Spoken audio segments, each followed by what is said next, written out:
जिल्ह्याची खबरबात या बातमीपत्राचे प्रायोजक आहेत Mac care super speciality hospital Ahmednagar.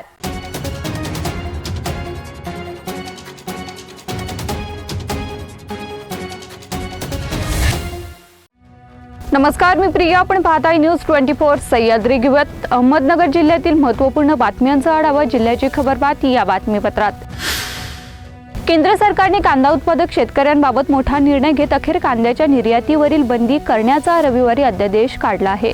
केंद्रीय गृहमंत्री अमित शहा यांच्या उपस्थितीत झालेल्या केंद्रीय मंत्री समितीच्या बैठकीत हा निर्णय घेण्यात आला असून कांदा उत्पादकांच्या व्यवस्थेला झळाळी देणारे ह्या निर्णयाचे व महसूल मंत्री राधाकृष्ण विखे पाटील, खासदार सुजय विखे पाटील यांचेही ग्रामीण भागातील शेतकऱ्यांचा प्रतिनिधी आणि पारनेर तालुक्यातील कांदा उत्पादक शेतकऱ्यांच्या वतीने स्वागत करत असल्याचे मत महाराष्ट्र भाजपच्या प्रदेश कार्यकारिणीचे विद्यमान सदस्य विश्वनाथ कोरडे यांनी व्यक्त केलं आहे। कोपरगाव बसस्थानकात बसलेल्या अल्पवयीन मुलीचा विनयभंग केल्याप्रकरणी मोहसिन शेख याच्यावर गुन्हा दाखल झाला आहे। आरोपीने फिर्यादीचा पाठलाग करत हात धरून तिला लज्जा उत्पन्न होईल असे कृत्य केल्याने फिर्यादीत म्हटलंय। या घटनेची गंभीर दखल घेत पोलीस अधीक्षक राकेश होला यांनी स्थानिक गुन्हे शाखेचे पोलीस निरीक्षक दिनेश आहिरे यांना समांतर तपास देण्याचे आदेश दिले। आहिरे यांना मिळालेल्या गोपनीय माहितीनुसार आरोपी मोहसिन शेख गांधीनगर येथे असलेल्याचे समजलं। पथकाने तेथे जात आरोपीचा शोध घेतला। एका संशयित तेथे आढळला, त्यास ताब्यात घेण्याच्या तयारीत असताच तो पळू लागला। पथकाने त्याचा पाठलाग करून पकडले, त्याच्याकडे विचारपूस केली असता गुन्ह्याची कबुली दिली आहे। केंद्रीय मंत्री अमित शहा यांच्या अध्यक्षतेखाली काल झालेल्या मंत्री समितीच्या बैठकीत कांदा निर्यात बंदी उठवण्यात आली आहे। केंद्र सरकारच्या निर्णयाचे खासदार सुजय विखे पाटील यांनी आभार मानले आहेत। त्याचबरोबर मंत्री राधाकृष्ण विखे आणि खासदार सुजय विखे यांनी केलेल्या प्रयत्नामुळे कांदा निर्यात बंदी केंद्र सरकारने उठवली। या अनुषंगाने आज शेतकऱ्यांच्या वतीने नगर कृषी उत्पन्न बाजार समितीमध्ये शेतकऱ्यांच्या वतीने खासदार सुजय विखे यांचे आभार मानत त्यांचा सत्कार देखील करण्यात आला। यावेळी जिल्ह्यातील कांदा उत्पादक शेतकरी मोठ्या संख्येने उपस्थित होते। राज्याचे महसूल मंत्री राधाकृष्ण विखे पाटील यांच्या लोणी गावात शिवजयंती उत्सव मोठ्या उत्साहात पार पडला। एक गाव एक उत्सव अशी संकल्पना घेऊन लोणी गावात गेल्या अनेक वर्षांपासून सगळे सार्वजनिक उत्सव साजरे केले जातात। लोणी गावातील मध्यभागी छत्रपती शिवाजी महाराजांच्या पुतळ्याला अभिवादन करून हा सोहळा पार पडलाय। लोणी परिसरातील स्काउट व एनसीसी विद्यार्थ्यांनी छत्रपती शिवाजी महाराजांना परेडसह मानवंदना देत छत्रपती शिवाजी जयंती सोहळ्यात मोठ्या उत्साहात सहभागी घेतलाय। यावेळी पालकमंत्री राधाकृष्ण विखे पाटील यांच्यासह त्यांच्या पत्नी शालिनी विखे पाटील देखील उपस्थित होत्या। आपलं सर्वांचं आराध्य दैवत छत्रपती शिवाजी महाराजांच्या स्मृतीला अभिवादन करतो, मानाचा मुजरा करतो आणि खरं आजच्या या सगळ्या सामाजिक आर्थिक व्यवस्थेला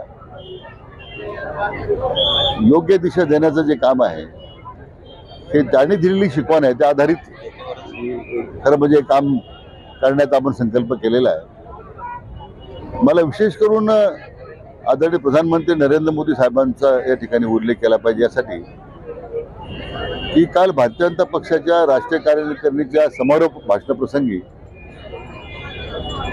त्यांनी अतिशय आवर्जून आमचं शासन जे काम करतंय ते छत्रपती शिवाजी महाराजांच्या शिकवणीवर आणि त्यांचा आदर्श डोळ्यासमोर ठेवून आम्ही वाटचाल करतोय। मला वाटतं त्यातच सगळं सामावलेलं आहे। संसदेच्या मागील अधिवेशन काळात नगर तालुक्यातील कापूरवाडी, पिंपळगाव, उज्जैनी, पोरखडी तसेच टाकळी, काजी, भातोडी, मदडगाव या रस्त्याच्या दयनीय अवस्थेकडे केंद्रीय मंत्री नितीन गडकरी यांचे लक्ष वेधून या रस्त्यासाठी कामाचा भरीव निधी देण्याची मागणी माजी मंत्री शिवाजी कर्डिले यांनी केली होती। त्यानुसार केंद्रीय मंत्री नितीन गडकरी यांनी या दोन्ही रस्त्यांसाठी अनुक्रमणे 15 कोटी व 8 कोटी रुपयांचा निधी CRF फंडाअंतर्गत मंजूर केला असून याबद्दल नवीन दिल्ली येथे माननीय मंत्री तथा जिल्हा बँकेचे चेअरमन शिवाजीराव कर्डिले यांनी केंद्रीय मंत्री नितीन गडकरी यांची भेट घेऊन पुष्पगुच्छ देऊन आभार व्यक्त केलेत। जिल्ह्याची खबरबात या बातमीपत्रात घेऊया छोटीशी विश्रांती। रोखोक पत्रकारिता, निर्भीड बाणा आणि कणखर भूमिका, महाराष्ट्राचा सखा, सत्याचा पाठीराखा, शब्दांचं सामर्थ्य, विश्वसनीयतेची उंची, न्यूज 24 सह्याद्री। विश्रांतीनंतर तुमचं पुन्हा एकदा स्वागत। पाहूयात पुढील बातम्या।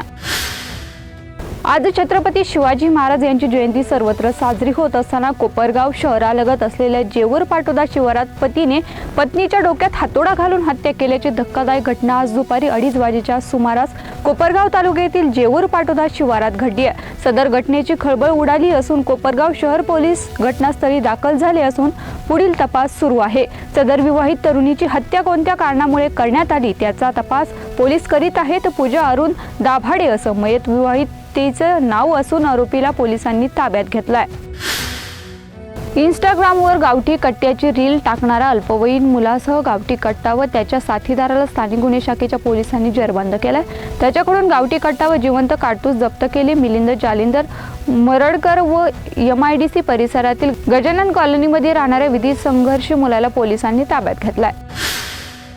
हिंदवी स्वराज्याचे संस्थापक छत्रपती शिवाजी महाराजांची जयंती आज सर्वत्र उत्साहात साजरी होत असून या जयंतीच्या निमित्ताने कोपरगाव विधानसभा मतदारसंघातील राष्ट्रवादी काँग्रेस पार्टीच्या अजितदादा गटाचे आमदार आशुतोष काळे यांच्याकडून कोपरगावच्या इतिहासात प्रथमच छत्रपती शिवाजी महाराजांच्या अश्वरूढ पुतळ्यावर हेलिकॉप्टरमधून पुष्पवृष्टी करत अनोख्या पद्धतीने अभिवादन केलंय. या प्रसंगी राष्ट्रवादी काँग्रेस पार्टीच्या पदाधिकारी कार्यकर्त्यांसह शिवप्रेमी मोठ्या संख्येने उपस्थित होते.